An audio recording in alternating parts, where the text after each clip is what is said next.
2 balados sur des événements marquants. Scandale financier. Au début de l'année 2004, il y avait quand même des signaux d'alarme. L'histoire en personne. C'est au fond l'histoire du conservatisme qui se révèle. À écouter gratuitement sur Radio-Canada Audio. Nous sommes le mardi 9 juin, voici à la une.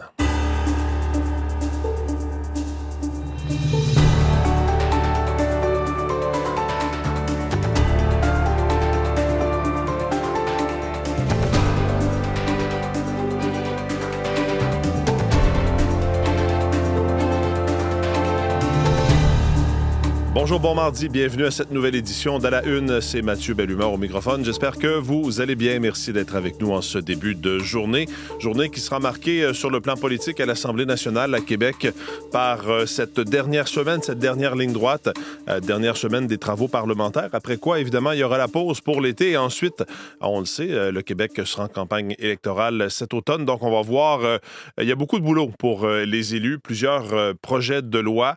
Donc, tout un entonnoir, mais tout ne passera pas au final, évidemment, à l'Assemblée nationale, étant donné le peu de temps qui reste. Il y a entre autres ce projet de loi où on veut interdire les boissons énergisantes caféinées aux moins de 16 ans. D'ailleurs, il y a un certain développement dans ce dossier-là aujourd'hui, puisqu'il y aura des consultations particulières à l'Assemblée nationale. On va revenir sur ce dossier-là et Karine Matheux va nous dire ce qui attend justement les élus à Québec en cette dernière semaine de travaux parlementaires avant la pause de l'été et avant, bien sûr, les élections de l'automne. L'équipe est réunie en studio autour de la table à cette heure-ci. Julie-Jasmine Boudreau, Olivier Pellerin et Véronique Méran. Bonjour à vous trois. Bonjour. Bonjour. Du nouveau, Julie-Jasmine, au culturel dans le dossier de Patrick Bruel. Oui, c'est ça. Les autorités, en fait, ont fait savoir ce matin que sa mise en examen et sa garde à vue, pardonnez-moi, garde à vue, bien sûr, est en fait prolongée de 24 heures. Donc, il devra rester dans les locaux de la police à leur disposition, bien sûr. Et au terme de ces 24 heures-là, c'est le maximum qu'on va aller chercher, c'est-à-dire 48 heures. Et on verra ce qui va se passer par la suite, bien sûr. C'est concernant ces plaintes et c'est cette enquête là, en cours avec, donc, là, on parlait de 3 femmes, mais au grand total, c'est 13 victimes présumées. Là. Parfait, on y revient un peu plus tard à l'émission. Faisons le tour des prévisions de la météo. Véronique, ensemble, une autre belle journée. Encore Magnifique. Plus chaud aujourd'hui? Oui, encore un petit peu plus chaud. On a eu 26 degrés hier après-midi à Montréal, un petit peu plus par endroit. Aujourd'hui, on va frôler la trentaine. Alors, ce qu'il y a de bien, c'est qu'il n'y a pas encore trop d'humidité. Pas trop de vent non plus. Beau, chaud sur l'ensemble des secteurs. Ça va commencer à s'ennuager un peu plus au cours de la soirée et de la nuit prochaine. Donc, les températures 27-30 dans l'ensemble. La nuit prochaine, ça reste autour de 19 à Montréal. C'est quand même assez élevé. Là. Normalement, c'est 13 la nuit. Alors, 19 Montréal, ça redescendra plus près de 12 à 15 degrés vers l'Estrie, les Laurentides, secteur de Québec et l'Outaouais. Tendance à l'ennuagement. Il reste des éclaircies demain matin. Par la suite, nuageux, percées de soleil et probabilité d'averses dispersées au cours de l'après-midi. On rentre en régime plus instable. L'air sera un peu plus humide aussi. Les températures, quand même 25 à 28 degrés demain avec un indice humidex de 32-34. Donc, pas tant de soleil, mais un petit peu plus lourd. On va le sentir. Et jeudi, c'est le même scénario. On reste dans la même masse d'air. On aura quelques averses tôt. Ensuite, il y aura des éclaircies et un risque d'orage qui sera de retour en fin d'après-midi. Donc, vous voyez un peu le plan. Là, ça devient un peu plus flou. Les précipitations ici et là qui se pointent. Un peu de soleil au travers de ça, mais de l'air plus lourd et humide. Ça va rester comme ça jusqu'à la fin de semaine. Et tout indique que la masse d'air va s'assécher pour le début de la semaine prochaine et qu'on aura des températures plus saisonnières. Du côté de l'Abitibi, beau, oui. Tendance à l'ennuagement cet après-midi autour de 27 comme maximum. 29 vers le Saguenay, le Lac-Saint-Jean sous le soleil. 25-26 degrés pour le Bas-Saint-Laurent, la Gaspésie. 21 sur la Côte-Nord avec un ciel peut-être un peu plus variable. On maintient pas mal de nuages sur le sud, je dirais sur le nord de l'Ontario avec quelques averses. Les nuages entreront progressivement vers le centre. Toronto, Windsor aussi, tendance à l'ennuagement aujourd'hui avec quelques averses, orages de fin de journée. 26-30 degrés, encore élevé côté température. Pas mal de soleil à Ottawa. On touchera la barre des 30 aussi probablement aujourd'hui. Dans l'ouest, ça reste nuageux, saisonnier. Quelques averses à Vancouver. Je voyais même de la neige fondante possible là, dans les cols montagneux. Ah bon? Encore dans les prévisions là, pour ce qui est de la journée d'aujourd'hui. Vers Edmonton, Calgary, une tendance à l'ennuagement, 18-21 degrés. Et sur le sud de la Saskatchewan et du Manitoba, oui, c'est plutôt nuageux avec éclaircies, mais encore des risques d'orage qui vont se repointer dans le scénario aujourd'hui. Des orages forts encore possibles. On a déjà eu 3 tornades confirmées la semaine dernière. Et là, cette fin de semaine, on a eu un épisode de temps violent aussi. On attend des confirmations des grêlons de la grosseur d'une balle de tennis en fin de semaine. Donc là, épisode de temps violent qui pourrait reprendre à nouveau cet après-midi dans le sud des Prairies, Saskatchewan, Manitoba. Merci, Véronique. Bonne journée. Bonne journée. Olivier, au basketball, les Spurs de San Antonio sont allés en chercher une, comme on dit, hier au Madison Square Garden. Elle est importante, cette victoire-là, Oui. parce que les Spurs avaient perdu leurs 2 premiers matchs à la maison et là, on se déplaçait en terrain hostile au Madison Square Garden, rempli à craquer de gens qui voulaient voir les Knicks peut-être prendre cette avance de 3-0 et prendre une sérieuse option sur le titre de la NBA. Et non, les Spurs se sont levés hier et Victor Wembanyama en tête avec une production de 32 points hier dans le match. Et le Français a aidé les Spurs de San Antonio à aller chercher cette victoire 115-111, cette première victoire de cette série finale, dans un match qui a été influencé par la présence de Donald Trump, invité par le propriétaire des Knicks de New York. On a vu Donald Trump à l'écran lors de l'hymne national américain. Il a été chaudement hué par les partisans qui étaient présents sur place. C'est pas une surprise. On peut pas dire là, que la base de partisans là, du président Donald Trump se trouve à New York, mais quand même tenait à être présent. Il a vu ça de bon oeil en disant que lui, il a vu ça comme un soutien de la foule. À chacun ses évaluations de ce que les partisans crient.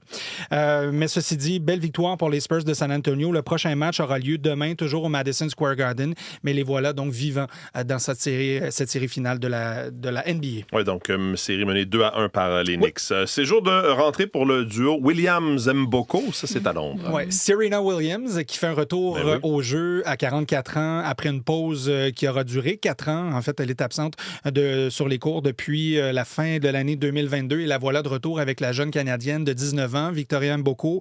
Ils joueront leur premier match en double au tournoi de Queens, donc au terrain de Queens, mais à Londres. Ça aura lieu aujourd'hui pour ce match de premier tour. Serena a beaucoup parlé de son retour, de l'importance de ce retour et surtout les raisons qui ont mené à cette décision. Elle croyait qu'elle avait encore à donner dans ce tennis professionnel. Elle fait ses débuts en double parce qu'il y a encore beaucoup de préparation à faire pour être capable de jouer des tournois en simple. Mais quand même, ce sera intéressant de voir ce qu'elle pourra faire avec la jeune Canadienne qui, elle, prendra toute l'expérience du monde et surtout de jouer là, aux côtés de son idole. Elle l'a dit à quel point c'était important et lorsqu'elle a reçu l'appel, impossible de refuser. Surtout que lorsque l'appel est venu, c'est sur son téléphone, c'est écrit peut-être Serena. Ah oui! Elle n'était pas certaine, elle a pris l'appel et finalement, c'était bel et bien On Serena pense à une Williams. fraude à ce moment-là. En tout cas, moi, j'aurais pensé à une fraude, certainement. Et d'ailleurs, Victoria Mboko a dit, dès que j'ai pris l'appel et que j'ai su que c'était Serena Williams, j'ai ajouté le numéro à mon carnet. Oui, je comprends. C'est quand même important. Donc là, c'est plus peut-être. Non, c'est Serena Williams maintenant, coéquipière. Ouais, c'est ça. Donc, on surveillera ce match aujourd'hui. Sinon, parmi les joueurs canadiens qui étaient en action hier, défaite pour Denis Shapovalov en 3 manches contre le Croate Marin Cilic. Et on surveillera aussi Leilani Fernandez. Elle a débuté son match hier contre la Britannique Katie Boulder. Elle est devant 6-3 à égalité 3-3 en deuxième manche et le match a été suspendu. Donc, ce sera certainement repris aujourd'hui. Et Gabriel Diallo sera lui aussi en action pour son premier match à Bois-le-Duc. On se souvient de son dernier passage sur les terrains à Roland-Garros. Avait été forcé à l'abandon lors du match de premier tour contre James Duckworth. Ce serait intéressant de voir quel sera son état de santé. On sait qu'il a été amoindri par blessure au dos, une blessure à la main aussi, des éclats de verre qui se sont retrouvés dans son doigt avant le tournoi à Roland-Garros. Donc, on verra ce qu'il sera capable de faire sur gazon. Et ce soir aussi, match numéro 4 de la finale de la LNH. Hurricanes contre Golden Knights. Les Golden Knights, on l'avance 2-1 et on attend toujours de savoir qui sera le gardien partant pour les Hurricanes. Rod Brindamour qui garde le secret jusqu'à tard aujourd'hui. Merci, Olivier. Un plaisir. Bonne journée. Au revoir.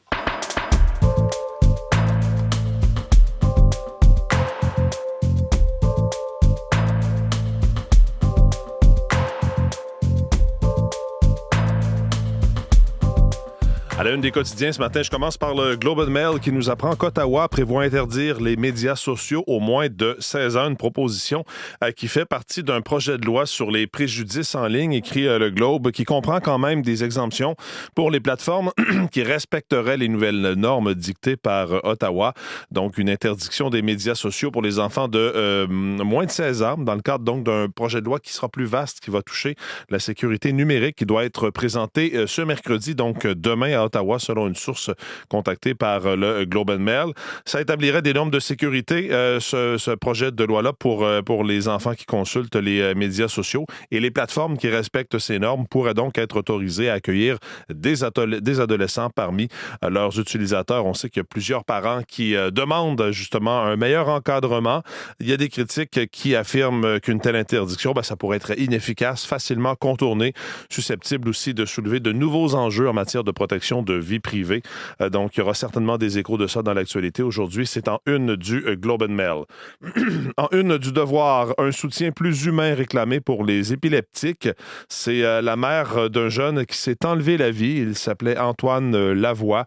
Elle souhaite que toute personne obtenant un diagnostic nouvellement diagnostiqué avec l'épilepsie soit mieux encadrée.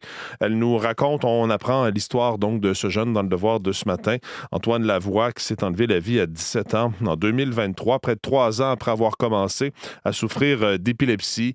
Une forme qui ne se traitait pas avec les médicaments, ne pouvait pas conduire, était très limité dans ce qu'il pouvait faire et effectivement, il vivait en Abitibi avec sa famille et s'est enlevé la vie. Et ce que sa mère dit, c'est que s'il y avait un meilleur encadrement psychosocial, il y aurait probablement pu être sauvé. Et d'ailleurs, la coroner qui a enquêté sur le décès, la coroner Julie Kim Godin, met en lumière une lacune dans l'accompagnement offert aux personnes atteintes d'épilepsie. Et c'est tout le soutien psychosocial, justement. Vous pourrez lire les détails dans le Devoir de ce matin. En une du Journal de Montréal, on parle d'un propriétaire et on titre « Écœuré de Montréal ». C'est un propriétaire, donc, dans le secteur de la construction qui dit qu'il va aller construire ailleurs qu'à Montréal. C'est en raison des délais pour obtenir des permis. 11 mois pour obtenir un permis en moyenne à Montréal, permis résidentiel. Grand désespoir aux dires de ce promoteur qui dit qu'il, lui, va aller construire ailleurs. Il parle d'une bureaucratie infernale. En campagne électorale, la nouvelle mairesse de Montréal, Soraya Martinez-Ferrada, avançait un délai maximal de 90 jours, donc 3 mois pour obtenir les permis. Or, en 2025, les promoteurs ont dû attendre plus de 333 jours. Ça, c'est en moyenne, soit près de 11 mois, selon des données obtenues par le Journal de Montréal. En même temps, la Ville dit la cible de 120 jours en ce moment pour la Ville s'applique qu'au délai attribuable à la Ville. Et la Ville attribue la moitié de l'attente pour obtenir un permis aux développeurs, aux contracteurs qui arrivent avec des problèmes de paiement ou encore des problèmes pour l'obtention de permis. Donc, la Ville dit qu'il y a aussi une partie du problème qui vient des promoteurs. Vous pourrez lire ça dans le Journal de Montréal de ce matin. En une de la presse, on parle de la municipalité de Les-Cèdres. C'est en Montérégie. Qui donc a pris le contrôle d'un égout privé, qui d'ailleurs multiplie les infractions depuis quelques années parce que, étant donné que l'usine ne fonctionne plus, on rejette les déjections des habitants de tout un quartier avec la tolérance du gouvernement dans un petit ruisseau, donc en pleine nature. Le directeur général de la Ville admet que la Ville le fait, qu'elle ne se cache pas pour le faire, mais en même temps que ça n'a pas été annoncé aux citoyens. Un problème d'une usine donc qui appartenait à un promoteur privé qui n'est plus capable d'entretenir. Et là, on déverse une partie de ses égouts dans un ruisseau qui se jette ultimement dans la rivière des Outaouais. La Ville qui réclame de l'aide de Québec pour avoir justement mettre à niveau ou construire une usine d'épuration. Mais évidemment, tout ça coûte cher et que pour quelques centaines de résidents également. Vous pourrez lire l'enquête d'Hugo Jonca dans la presse de ce matin. Et je termine avec le site de Radio-Canada, notre collègue Julie Dufresne, qui nous apprend ce matin que l'Association des cardiologues du Québec va plaider aujourd'hui dans le cadre des consultations particulières sur le projet de loi qui vise à interdire la vente de boissons énergisantes caféinées aux moins de 16 ans. Elle va donner donc l'Association des cardios son appui à un encadrement plus serré de ces produits en se basant sur de la littérature scientifique. Le président de l'association, le docteur Bernard Quentin, va faire un plaidoyer en faveur justement de cette interdiction des boissons aux jeunes à l'Assemblée nationale plus tard aujourd'hui, s'ajoutant donc notamment aux pharmaciens qui vont déjà dans ce sens-là. Article de Julie Dufresne à lire en une du site de Radio-Canada ce matin.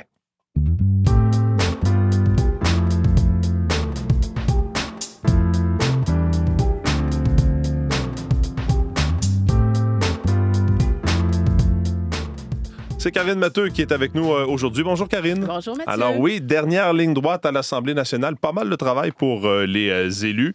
Une vingtaine de projets de loi doivent être analysés avant la fin des travaux vendredi. C'est pas mal. Tout ça risque de ne pas passer, mais qu'est-ce qui risque de retenir l'attention? Oui, le décompte est vraiment commencé. Oui. C'est évident qu'avec le peu de temps qui reste, leur adoption n'est pas assurée. Je vous en nomme quelques-uns de ces projets de loi. Alors, il y a le projet de loi qu'on a appelé Gabi-Renault sur les antécédents de violences conjugales des conjoints. Il y a le projet de loi sur la Constitution du Québec, l'interdiction des boissons énergisantes pour les moins de 16 ans, dont on a beaucoup parlé, celui sur les hospitalisations forcées, la réforme de la loi 101, et j'en passe. Là, vous voyez un peu le travail qui reste à faire. Oui.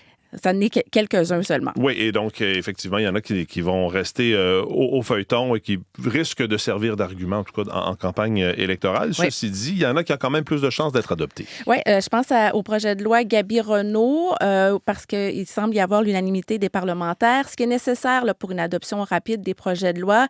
Il y a celui sur les boissons énergisantes. Tous les élus sont prêts à l'adopter, sauf Maïté Blanchette-Vézina, la députée du Parti conservateur du Québec, qui s'oppose à son adoption rapide, qui voulait étudier davantage la question. Donc, la semaine dernière, la députée a rencontré les parents du jeune qui est mort après avoir consommé une canette de boisson énergisante qui interférait avec ses médicaments contre le TDAH. Donc, on verra si ça fait changer son fusil d'épaule. On verra ça lors du vote. Il y a la réforme de la carte électorale. Le gouvernement va ajouter 2 circonscriptions pour conserver celle que la Commission de la représentation électorale voulait abolir. Mais le député indépendant, Yuri Chassin, s'y oppose. D'ailleurs, écoutons-le. Adopter une carte électorale hybride, le temps de revoir les critères, moi, je suis désolé, mais non.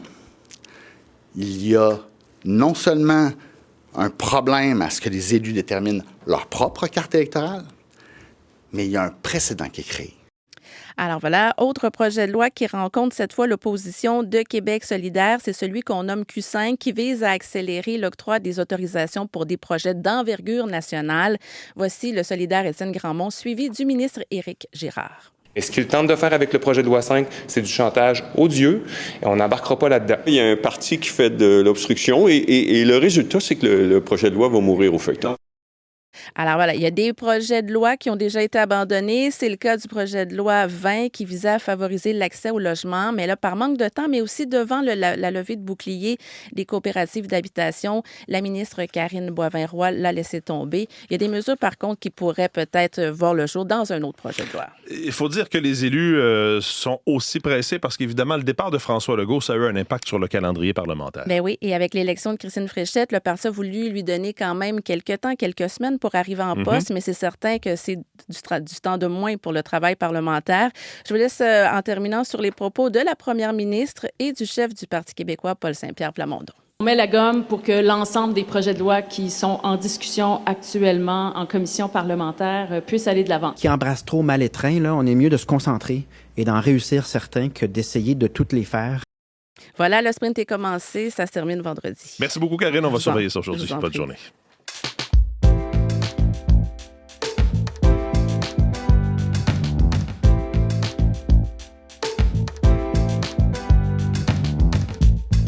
Julie-Jasmine Boudreau qui est de retour en studio. Oui, Patrick Bruel, donc sa garde à vue ou détention provisoire, si vous voulez, qui est prolongée de 24 heures. Oui, c'est ce qu'a fait savoir le tribunal judiciaire qui centralise vraiment toutes les procédures. Alors, détenu, oui, par la police pour encore une journée. Interrogé sur des faits concernant à ce stade de 13 victimes présumées. Donc, il y a l'enquête en cours qui porte sur des faits dénoncés par 3 femmes pour des faits d'agression sexuelle ou tentative de viol. Là, on est dans les années de 97 à 2001. Et aussi, on examine d'autres dossiers. Et il devra également être interrogé sur une dénonciation officielle provenant des autorités belges. Alors ça, c'est concernant Karine Viseur, cette attachée de presse belge qui avait témoigné à visage découvert. Je vous en avais parlé, Mathieu. Alors, sa garde à vue va prendre fin demain parce que, dans 24 heures, il sera relâché. Mais ensuite, les prochaines étapes, c'est de savoir s'il y aura dépôt ou non d'accusation dans cette histoire-là, c'est-à-dire la mise en examen là, dans les termes judiciaires français.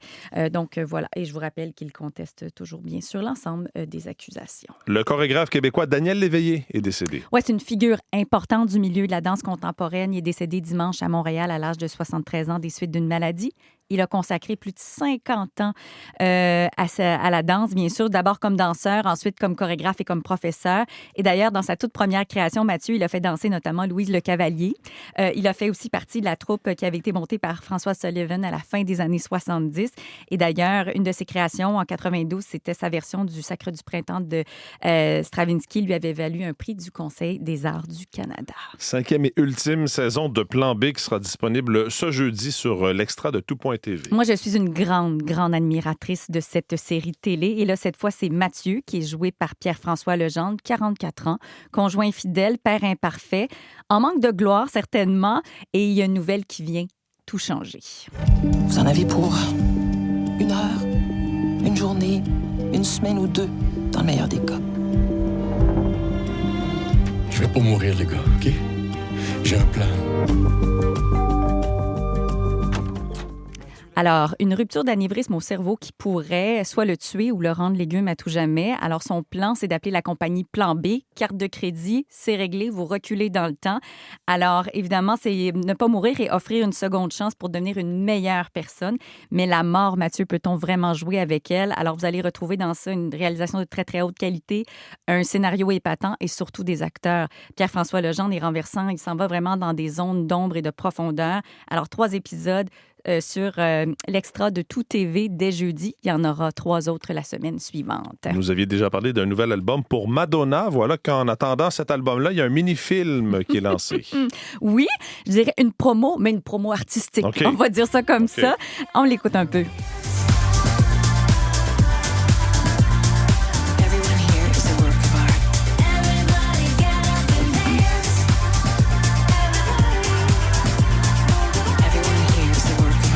Alors, c'est l'occasion de dévoiler quelques chansons de cet album qui sortira le 3 juillet. Il y a beaucoup de budget là-dessus. Mathieu, allez voir ça, ce film-là. Il y a un paquet de caméos surprises d'artistes que vous connaissez bien, Kate Moss, Sabrina Carpenter, Benedict Cumberbatch, et une Madonna sensuelle et provocatrice. Ah oui, on trouve ça sur son site Internet, j'imagine, sur YouTube, ou sur les plateformes? Oui, absolument. Et c'est surtout une façon de dire que la reine-mère est de retour. Merci, Julie-Jasmine. Bonne journée.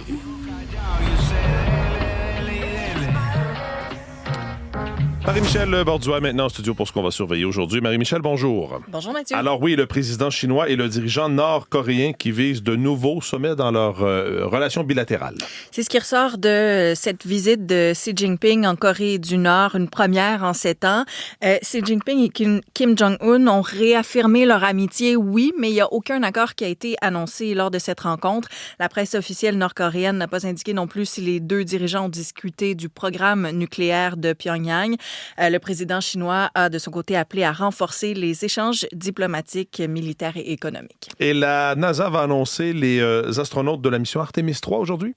L'annonce va se faire en direct depuis le Johnson Space Center à Houston.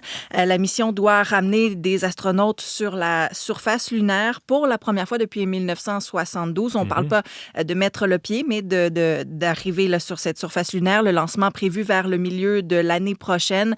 La NASA qui a déjà dévoilé là, il y a 2 semaines ses plans pour sa future base lunaire. Ça s'inscrit dans la suite logique là, de ce programme Artemis, donc qui vise à renvoyer des humains sur la surface de la Lune. Ça va se faire avec Artemis 4 en 2028. Sinon, il y a le ministre de l'Identité et de la Culture canadienne, Mark Miller, qui veut élaborer une nouvelle orientation stratégique concernant les plateformes de diffusion en continu. Merci beaucoup, Marie-Michel. Bonne journée. Bonne journée. Voilà pour cette édition d'À la Une. Merci d'être avec nous comme ça tous les matins. Vos équipes du matin, justement, vont prendre le relais dans les prochaines secondes. Bonne journée. À demain. Moi, je suis convaincue qu'il y a quelque chose de très grave qui est arrivé à ma sœur. Ma fille est partie prendre une marche puis elle n'est jamais revenue. Et c'est pas normal. L'ombre du doute, le mystère Marilyn. À écouter en exclusivité sur Radio-Canada Audio.